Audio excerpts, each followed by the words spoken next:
you can see him decent. Charlie is I believe about 16 years old. Hoping that we can create as little stress as possible for him.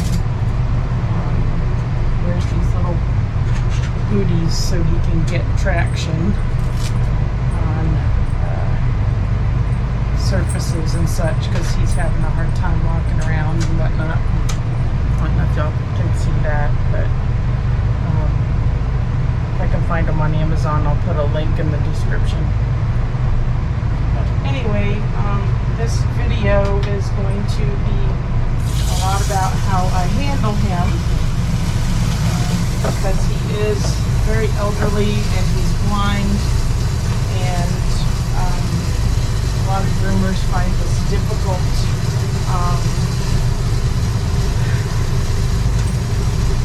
And it is. I'm not gonna lie. It can be very, very hard to groom dogs like this.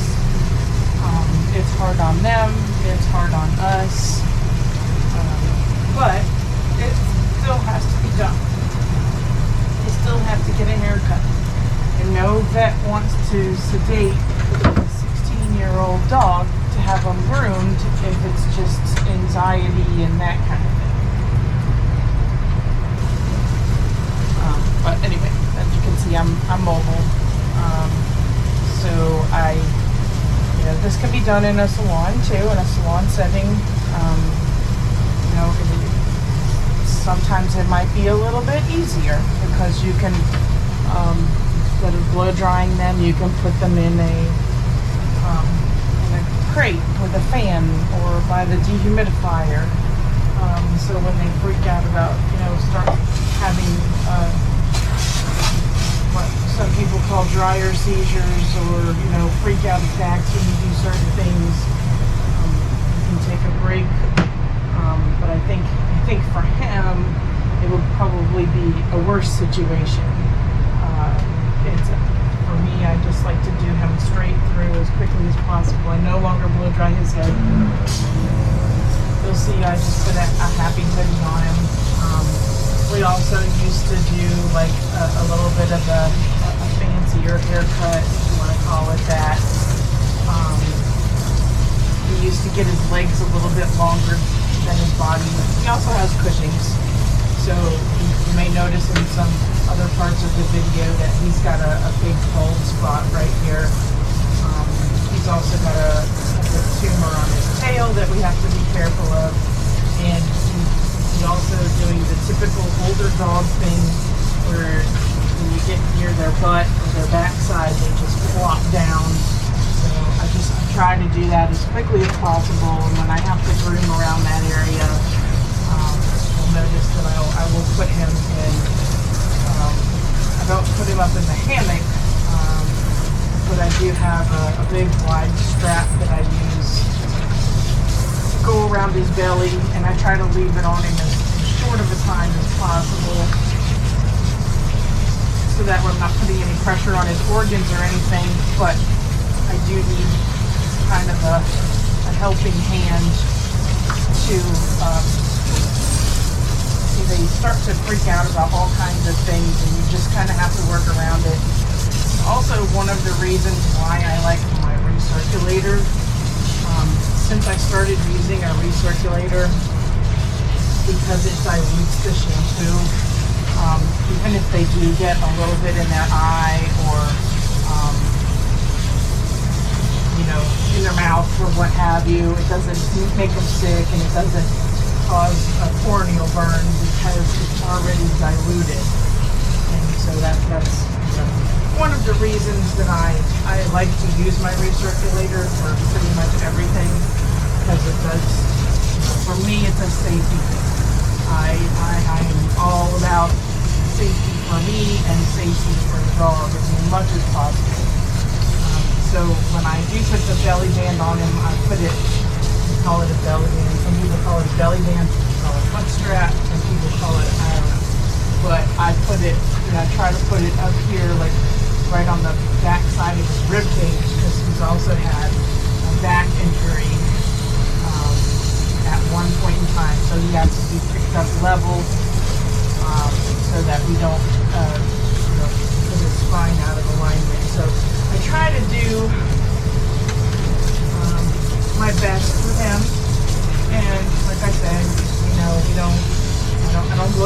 head anymore. I put cotton in his ears, and I put the happy hoodie on him. If you're curious about the happy hoodie, I believe that's on Amazon as well. You can find it on Amazon and put the link in the description. But when he sits and I'm scrubbing his butt, I just keep sticking my hand up underneath there. I don't get frustrated with him. I don't keep, trying to pick him up with his tail or just scooching forward. I don't know why they do that. Maybe there's a veterinarian or a behaviorist or somebody that can help. I think it's a neurological thing, but it's very common with a lot of older dogs. They all of a sudden kind of like don't like you messing around back there. If they, even if they didn't really care when they were younger, they tend to get a little fussy about it. And I'm taking a little longer to bathe him than usual, just because I'm talking to you guys. But usually his whole bath takes, maybe 5 minutes. But anyway, so I will probably, you won't be able to hear me talking, so we'll probably do a voiceover kind of a thing while I'm blow drying him for that segment of the handling portion, so that way you guys don't have to hear the noise of the dryer, kind of like him. Put some cotton in his ears and then he can't hear either. And then maybe I'll try to start talking again when I'm doing the clippering part. So that's going to be my goal. And head in that direction. Just a minute. I'm going to try to do his anal glands if he'll let me. Just because it means he will not have to take a trip to the vet.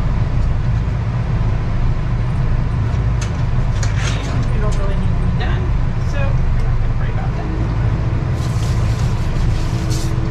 And I always do that last with my circulator in case anybody freaks out about it. I'm not going to rewash him with water that has anal glands in it. Don't freak out. So I always do that last when I'm using my recirculator. That's my solution to that problem. The other thing I do in the tub is I do ears. If he'll let me. Again, he's getting, he's not ever been ugly with me. He did try to get a little nippy when I first started grooming him about his toenails. And, he's still pretty fussy about that, but I just do the best I can. A lot of times, part of my service as a mobile is I brush teeth, but I'm not brushing his teeth. He won't have it. I've only been grooming him for, I want to say about 3 years, 2 or 3 years, somewhere in that range. So I got him when he was already elderly and had some health issues, and we've worked out our little grooming schedule here that kind of makes things as easy as possible for both of us.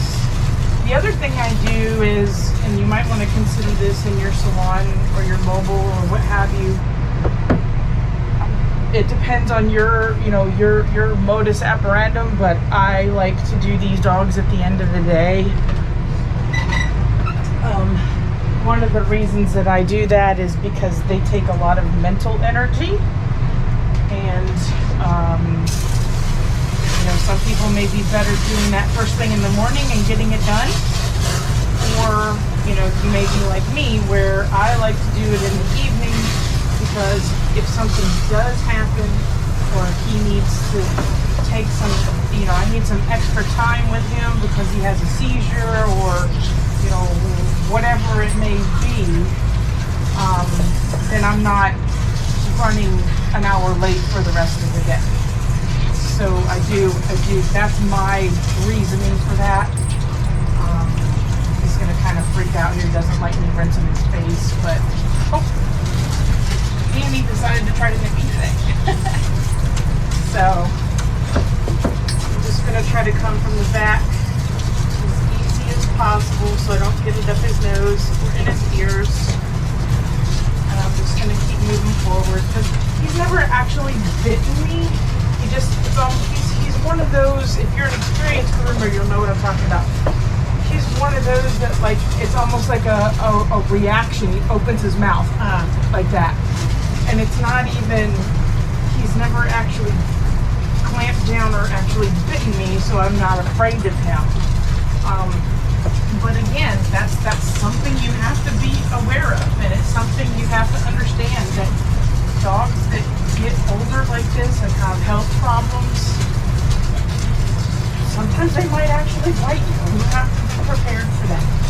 For me, if that's the reason, this dog is, he's on a regular schedule. He gets done every 8 weeks. And that's because that's what he'll tolerate, and he doesn't get mad at, and that's what, he can handle. So as long as he's on a regular schedule and he's not really aggressive, I am okay with that. You might not be, but I have groomed a lot of dogs in my career that have been deemed aggressive for that kind of behavior, and they're really not. It's like I said, it's almost like it's like for them, like they get a heebie-jeebie or I don't know. I'm not sure what to call it, but it's definitely a reaction. Because as you can see, he's now leaning his head on me. Comes right to me when I come to his house. He's a good boy. He's just older and he has some medical issues, and that's one of the reasons I'm doing this video. Since I want everybody to see how this process goes, the good, the bad, and the ugly. And I want you to understand that this dog isn't, even if he does try to nip at me, he's not being aggressive. He's 16 years old and something hurts. So I don't know if you guys can see my face in this video, but I love this dog. I think he's one of the sweetest things ever, and he's just got some troubles, and we're just going to make sure that he's going to be okay with that. So